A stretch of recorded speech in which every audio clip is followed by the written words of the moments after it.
Hey everybody, this is Josh. Hey, and this is Dean. Hey, and here we are again with chapter 21 of our adventures in writing and trying to find an agent.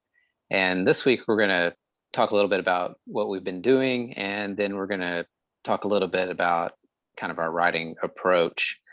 And so I guess I'll start off and say that this last week I was able to finish a story that I'd started working on. I mentioned in the last episode that I'd started a new story, and I think at that time I had about 1,800 words written on it.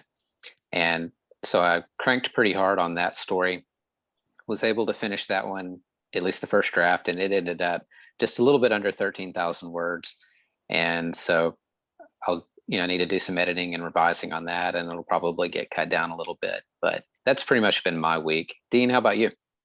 My week consisted of outlining for my new novel, which I've been working on pretty hard. It's kind of taken a front seat a lot to the agent search on the previous novel, just because it's been probably more than 6 months since other than the short story that I wrote, I haven't really written anything long in a while. And so I really feel the need to get back to writing.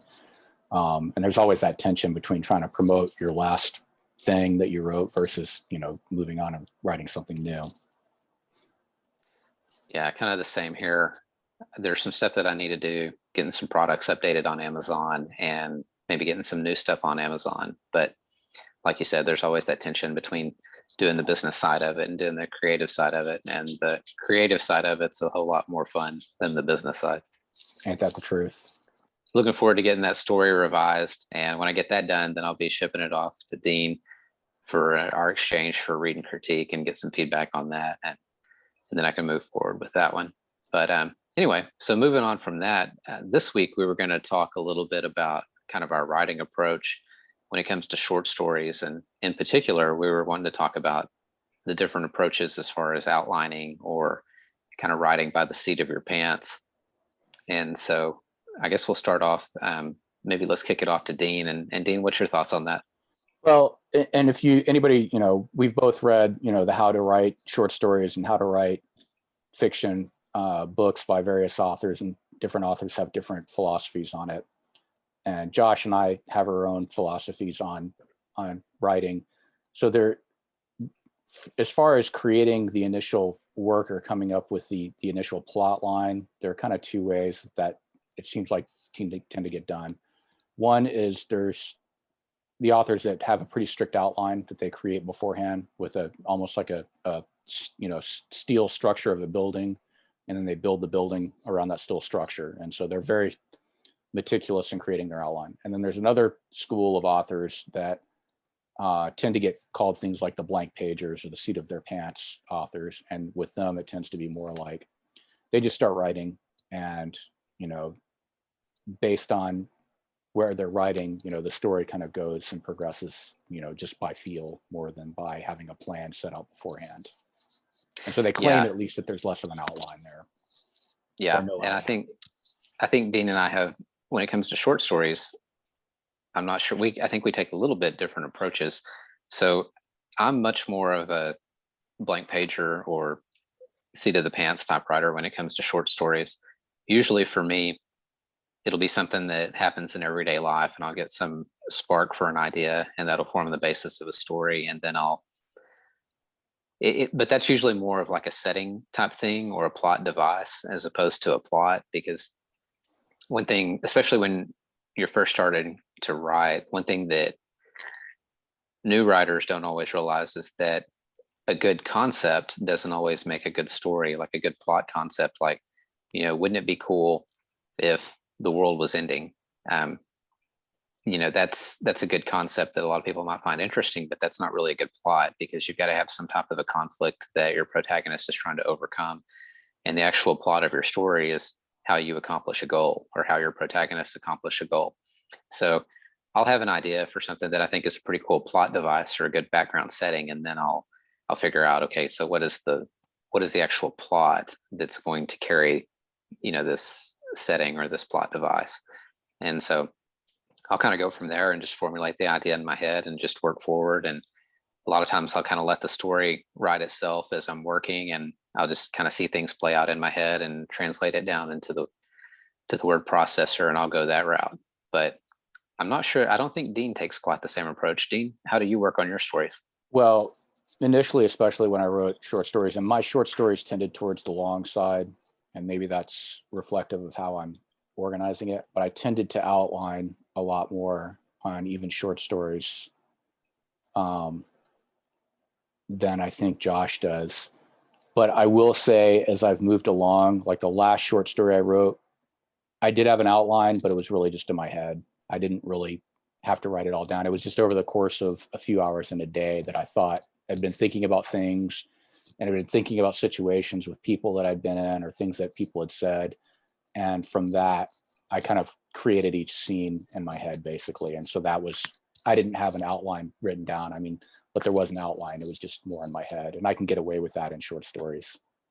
Do you think the way that you approach short stories has changed over time? Yeah, even, and I think even writing novels, it's changed over time, because I've noticed with every novel that I've written that I'll come up with ideas as I'm writing, and I have to be open to the fact that I'm not going to be committed dogmatically to my outline. And I usually will go back and kind of rework my outline then, and then, which is always frustrating.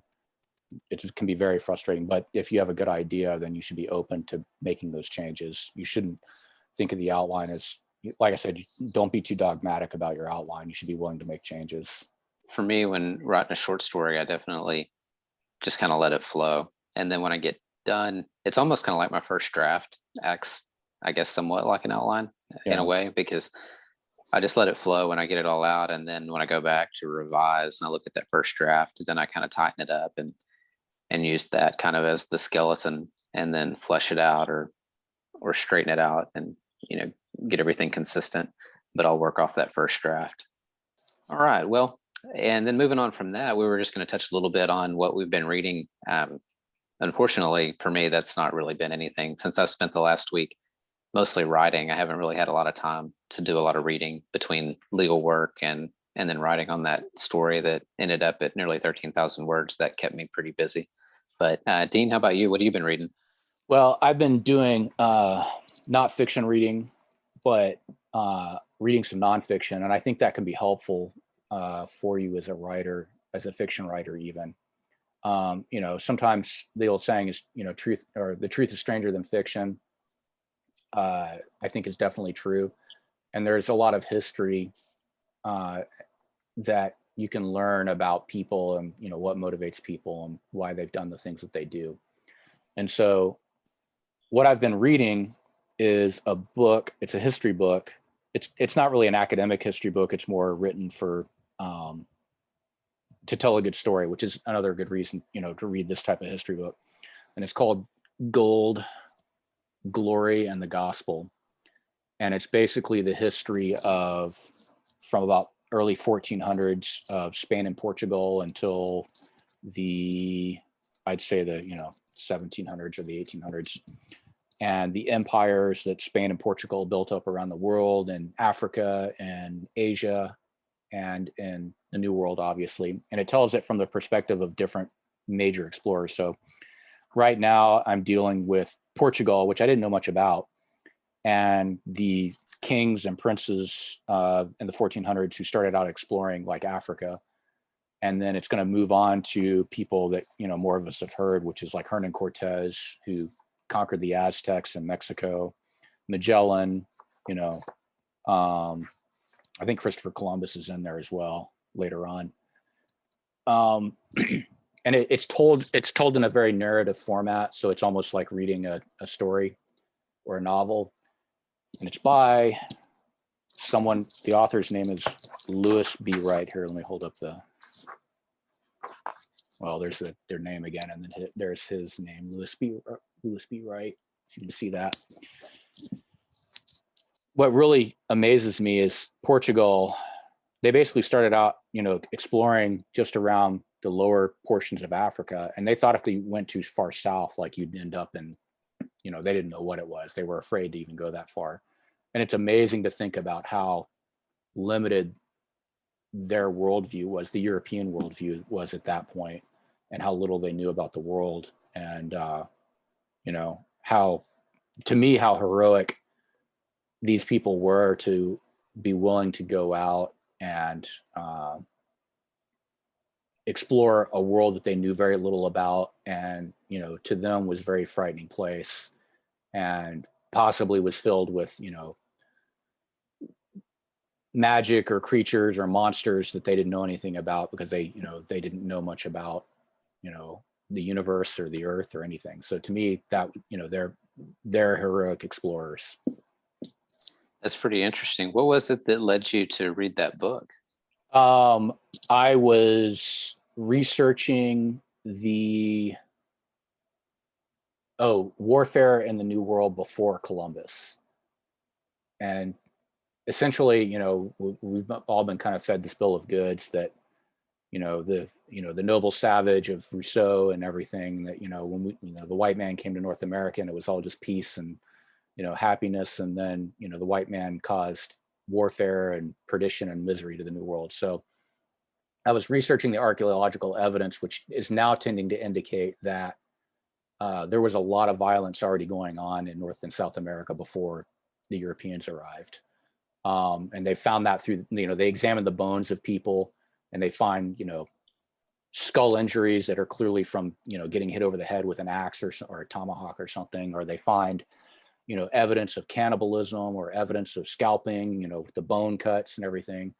And so I got curious, well, who were the people, these explorers that then came to the New World, like Columbus and whatnot, and what was their story? And, I realized I didn't know much about that, other than kind of, Columbus sailed the ocean blue in 1492, like, you remember that rhyme from the third grade. But other than that, I didn't really know much about them. So I figured I'd, try to read a book on them. And I picked one. This one was written in 1970. I tried to specifically pick one that was written a long time ago, because I know that we've gotten into the more, woke history now, where, it's all just the white man came along, and, all the evils of the world are the result of the white man. So I wanted to see kind of what was being said historically before that trend took over.